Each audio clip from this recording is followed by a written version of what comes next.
Hey guys, welcome back to Life, Liberty, and the Pursuit of History. Today we're going to be talking about the U.S. Constitution. Before we talk about the document itself, let's talk about its history. The first Constitution, the Articles of Confederation, were ratified in 1781. The Articles gave Congress some powers, however they were very limited. Shortly after the U.S. won its independence from Great Britain, it was obvious that the country needed a newer, stronger constitution. At this time, the entire world was watching America. Would they rise to the occasion and form a strong central government, or would they crumble and go crawling back to King George? You'll be back, soon you'll see. You remember you belong to me. You'll be back, time will tell. You remember that I served you well. A New York lawyer and politician, Alexander Hamilton, knew that the United States' next move was an important one. In 1786, he invited all 13 states to send delegates to Philadelphia to write a new constitution. Not all of the delegates were politicians, though. Many were farmers, bankers, and lawyers. Hamilton wanted a constitution written by the people and for the people.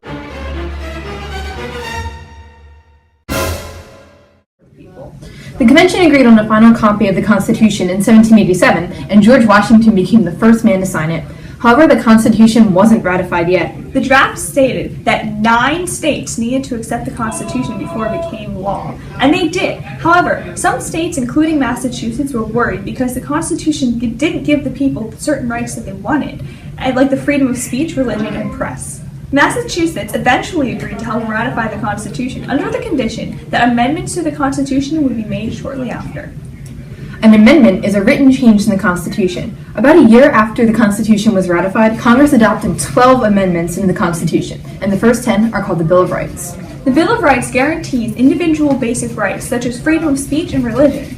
Wow, that's a lot of history. Let's take a closer look at the document itself. The Constitution was founded on 6 major principles or ideas. The first principle is popular sovereignty. This means that the citizens of the country are in charge of the government and how it is run. For example, people participate in their government by voting for government officials. When a lot of people vote for one person, they're elected, and in turn represent the people and their opinions. That ties in with our second principle, which is called limited government. A limited government defines how much power the government can have. The amount of power given to the government is decided by the people, which is another reason why we vote. The government is limited by the third principle, called separation of powers. Our government is separated into 3 groups. This is so each branch of government has only one job instead of having to do every job. The legislative branch writes laws, the executive branch enforces laws, and the judicial branch punishes those who break the law. The fourth principle is called checks and balances. This system ensures that no one branch of government is more powerful over the other. The fifth principle is called judicial review, which allows the judicial branch to decide on punishments that the government officials deserve. For example, if the president were to break the law, the Supreme Court would decide on his punishment. The sixth and final principle is called federalism. Federalism is when power is shared between the big federal government and the smaller state governments. Sharing is caring, kids. Okay, now let's talk about what the Constitution says. There are 8 different parts to the Constitution, and the first is called the preamble. The preamble is a short paragraph at the beginning of the document that briefly describes what the Constitution is and why it was written. It mentions recurring themes found throughout the document, such as liberty and justice. After the preamble comes the 7 articles. Article 1 is all about the legislative branch, also known as Congress. Article 1 breaks Congress into 2 separate houses, the Senate and the House of Representatives. Bills, or potential laws, must pass successfully through both houses in order to become law. Even if the president vetoes a bill, Congress can vote to override the veto. This is an example of checks and balances, which we covered earlier. Congress has a lot of other cool powers. They can raise taxes, establish post offices and roads, form a military, and declare war. Article 2 talks about the executive branch. Congress may write the laws, but it's the executive branch that enforces them. This branch of government is led by the President of the United States. Elected every 4 years, he is given many powers in Article 2. Not only is he Commander-in-Chief, or boss of the Army, he can also make treaties with other countries. A treaty is an agreement between 2 or more countries. It may talk about trade or form an alliance. Finally, the Constitution also gives the President the power to appoint other officials, such as Supreme Court justices and ambassadors. However, the President cannot appoint congressmen, as they must be elected. This ensures a diverse government. Article 3 talks about the third branch of government, or the judicial branch.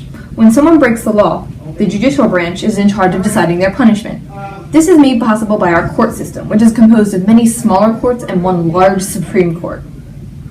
The Supreme Court is the most powerful court in the country and typically deals with large cases such as conflicts between states or countries, or cases where a government official may be impeached. Impeachment is when a government official does something bad, like stealing from, lying to, or hurting the government, and they are fired. The Supreme Court has the sole power to try all impeachments according to Article 3. All other cases that come to the Supreme Court must be a trial by jury. This means that other people decide whether or not the person is guilty before their punishment is decided. Next is Article 4, which talks about the states and their rights. One of the most important clauses in Article 4 is called the Full Faith and Credit Clause, which means that states must respect the laws, rules, and records of another state. Articles 5 and 6 are the shortest articles in the Constitution. Article 5 gives Congress the right to make amendments or changes to the Constitution, which we covered earlier. And Article 6 is home to the Supremacy Clause. The Supremacy Clause states that the U.S. Constitution is the supreme law of the land, and all U.S. citizens must follow it.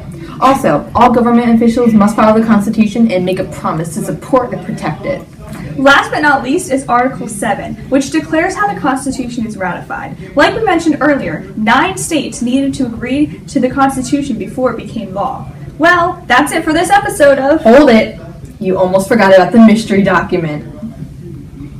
Aisling will read from the mystery document out loud and attempt to guess which part of the Constitution it is from. Failure to guess correctly will result in dire punishment. Here we go.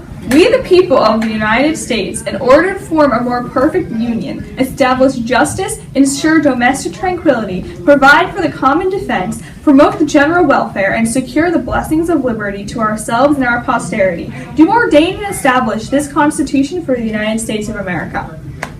Well, this is hard. Well, it talks about establishing the Constitution, and I know Article 7 talks about how the Constitution was ratified, so I'm going to have to go with Article 7. No! It's the preamble! Oh, well, that was fun.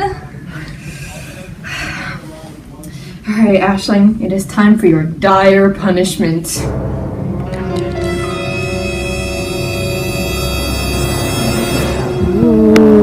Alright, great.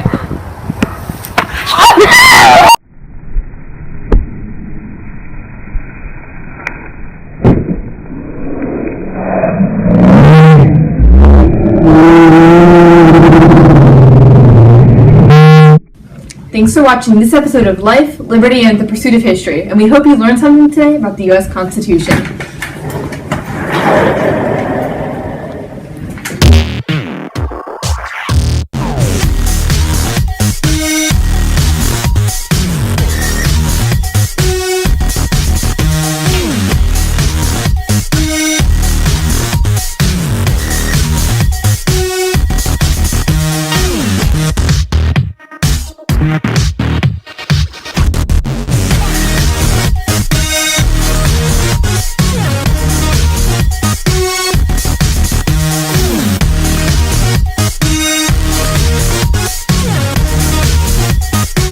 Aisling does know what the preamble to the Constitution is and is not as stupid as this video makes her seem. Katie, on the other hand, just be like, the colonies will be mine. The colonies will be mine. In a British accent. In a British accent or a French accent? What? Is it British? Katie, we got our independence from England. Wait, what? What? And then we die. What? No, it's not that kind of video. Go. Not you, not you.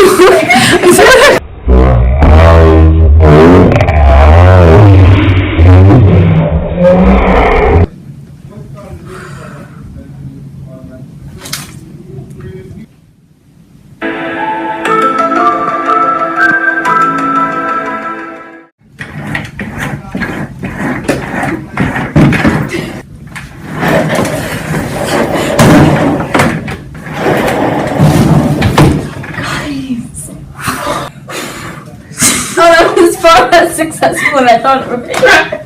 Let's try it again. I got one.